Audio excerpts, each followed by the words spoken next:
आ जाता है होने वाला है, होने वाला है, होने वाला है, होने वाला है, और अगले ही पल हमला हो जाता है। ईरान ने भी हमला किया है कुवैत के एयरपोर्ट के ऊपर, ईरान पर भी अमेरिका ने हमला किया है। हमलों के साए तले मुआहदे की बातें समझ नहीं आ रही हैं। अजहर जावेद साहब इंटरनेशनल सिचुएशन में बड़ी गहरी नज़र रखते हैं। अजहर साहब, where do you see this war going?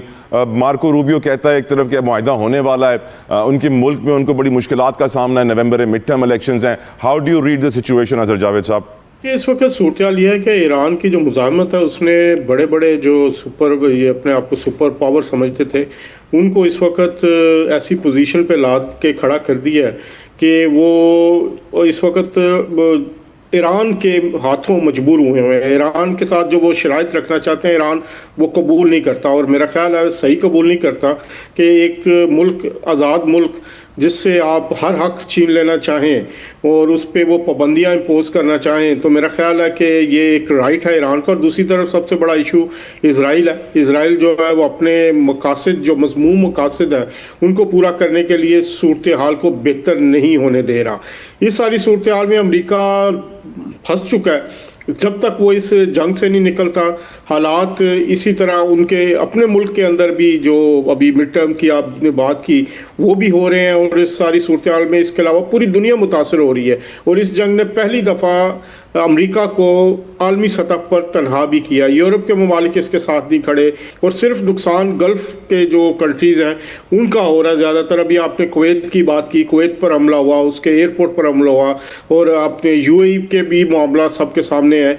तो इस सारी सूरत हाल में इस जंग से बाहर निकलने का वाहिद हल एक मुतनासिब, एक मुनसफाना जो है मुआहदा है जो ईरान के साथ हो। ईरान जो शराइत नहीं मानना चाहता जिन इश्यूज़ पे, तो उसको फोर्स करना और उसको ज़बरदस्ती उस पर लेके आना, मुझे तो जो मुस्तकबिल करीब में नज़र नहीं आ रहा। मंदोखेल साहब, ये कॉमन पॉइंट्स की आस लगाए हम काफ़ी दिनों से बैठे हैं। अमेरिका कहता भी है मुआहदा होने वाला है, फिर अगले पल हमला भी हो जाता है। आप सिचुएशन को कैसे देखते हैं सर? देखिए, मेरे ख्याल में तो इनका आपस में मुआहदा प्रिंसिपली जो है ना वो तय हो चुका है। ये अपनी अपनी आवाम को मुतमईन करने के लिए इस तरह उड़नबाजी कर रहे हैं, चाहे अमेरिका हो या ईरान हो। आप मुझे बता दो कि अगर ये मुआहदा नहीं हुआ है तो ईरान की एयरलाइन कैसे खुल गई है यूरोप को? अगर मुआहदा नहीं हुई है, अभी कल परसों हम देखें कि खमनाई साहब की जो तदफीन है वो 14 से 17 जून के बीच में उसकी तैयारियां चल रही है। अगर मुआहदा नहीं हुआ है तो ईरान का वज़ीर ख़ारजा पूरे दुनिया में चक्कर कैसे लगा रहा है? तो ये सारी चीज़ें मैं ये समझ रहा हूँ कि अपनी अपनी आवाम को मुतमईन करने के लिए सारी चीज़ कर रही है। बाकी मैं इस चीज़ पे मानने को तैयार नहीं हूँ कि अमेरिका फंस चुका है। अमेरिका ही तो कर रहा है सब कुछ। अमेरिका ही तो है कि वो सारी साजिशें करे। इसराइल की क्या औकात है, उसकी क्या है? क्योंकि पूरा आपका यूएस की जो इकोनॉमी है वो यहूदियों की हाथ में है, और वो यहूदी उनको चला रहे हैं, और इस तरह से मुसलमानों को डिस्टर्ब। देख लें, कल परसों ने लबनान पे कब्जा, और उन पर कितने परसेंट आबादी पे कब्जा, और एक तारीखी किले पे कब्जा। ये सारी चीजें क्या है कि एक greater Israel sir, greater Israel ना, तो यही चीजें, तो ये ग्रेटर इजराइल कौन करा रहा है? आप मुझे बता दो कि हम ये कहते हैं कि उसने हिटलर ने बड़ा अच्छा काम किया है, तो हिटलर से थोड़ी गलती हो गई है कि ये 10% भी वो चबा देता तो आज ये नौबत नहीं आती। वो कहता है मैंने 313 छोड़े इसलिए ताकि दुनिया को मालूम पड़े कि ये कैसे लोग थे। यही तो गलती की है उसने ना, हमारी जान को आजाद कर दी है। वो 313 को ही दफना देते ना तो आज ये मसला ही नहीं होता ना। यही तो मैं कह रहा हूँ कि गलती थी, जहाँ इतने जुल्म किए वहाँ 313 और सही। सवाल ये है कि ये सब कुछ अमेरिका के एमा पे कर रहा है, अमेरिका के कहने पे करे। इस्लामी जो ममालिक है उनको इनके ज़खायर पे कब्जा करने के लिए, उनको अपने कंट्रोल में लाने के लिए, अपनी जो है ना वो जो डिफेंस के इंस्ट्रूमेंट है वो बेचने के लिए उनको पर। तो ऐसे मुसलमान भी सारे अमेरिका के शिकंजे में आ चुका है। उनसे अरबों खरबों रुपए जो है ना डिफेंस के नाम पे उनको दे रहे। तो मैं ये समझ रहा हूँ कि ये नहीं होता तो अमेरिका की कमाई कैसे होती है? तो ये मैं मानने को तैयार नहीं, अमेरिका फंस चुका है, अमेरिका ही तो करा रहा है सब कुछ। मैं एग्री करता हूँ आपसे मंदोखेल साहब 100%। लेकिन पाकिस्तानियों की एक दुआ है कि जल्दी ये मुआहदा हो जाए, ताकि हम ईरान से सस्ती गैस, सस्ती बिजली, सस्ता पेट्रोल ले सकें। इस वक्त कराची वालों को हब बलूचिस्तान जाना पड़ता है सस्ता पेट्रोल ईरानी लेने के लिए। अगर कराची में ही मिल जाए, लाहौर में ही मिल जाए, इस्लामाबाद में ही मिल जाए उस रेट पे तो क्या ही बात हो जाए। अहमद अवैस साहब, आप इस मुआहदे से कितने पुरुमीद हैं कि ये होगा, इनफॉर्मली हुआ है, नहीं हुआ है, जो बात अभी मंदोखेल साहब भी कर रहे थे, आपका ओपिनियन सर? देखिए, बात यह है कि अभी मुआहदा नहीं हुआ।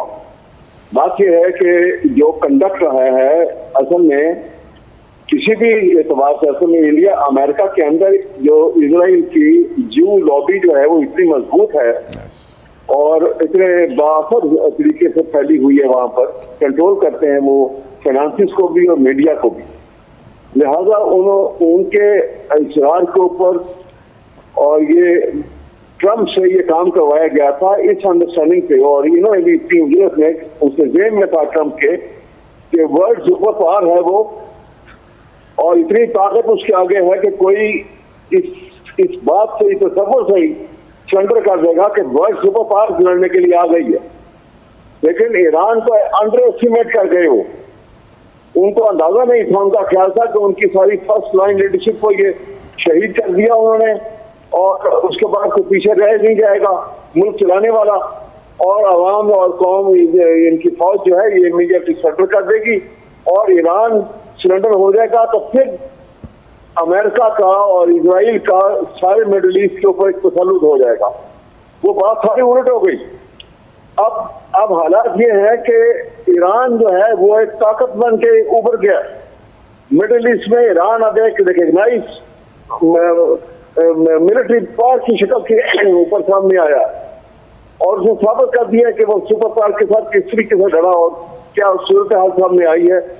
और ईरान की जो लीडरशिप है बड़ी मैच्योर लीडरशिप है, इसमें कोई शक नहीं है।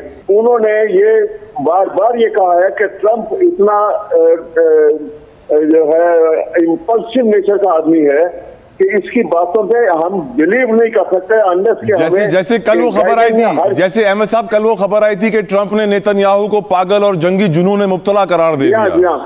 लगवाई गई थी वो खबर, लगवाई गई है तो बनाई गई है। मैं इसलिए अर्ज कर रहा हूँ कि ईरान जो है वो, और ईरान को कुछ पनाही जो है इस वक्त बड़ी स्ट्रॉन्ग चाइना की भी है, नॉर्थ कोरिया से भी उसको असिस्टेंट मिल रही है बड़ी भारी किस्म की, और इस वक्त जो है enemy of your enemy your friend उस लिहाज से रशिया भी जो है वो इस वक्त उसको बैक कर रहा है। तो इसलिए ईरान कमजोर पोजीशन में नहीं है और उन्होंने कौम को बनाया है, अपनी को लीडरशिप को तैयार किया हुआ है। इसलिए वहां पर मेरा ख्याल है कि ये मुआहदा जो है जब तक उनकी तसल्ली नहीं होगी ईरानियन लीडरशिप की, ये मुआहदा जब तक नहीं होगा। बिल्कुल ठीक। मंदोखेल साहब, आपको इजाजत देने से पहले, क्योंकि आप कनेक्टेड हैं बड़े इशू से, अब कराची वाले, लाहौर वाले, इस्लामाबाद वाले कह रहे हैं जैसे बलूचिस्तान में सस्ता ईरानी तेल मिलता है, हमको भी दिलवा दो। आपको उम्मीद है सर? नहीं, वो ऑलरेडी मिल रहे हैं ना, आपको किसने बोला नहीं मिल रहा है?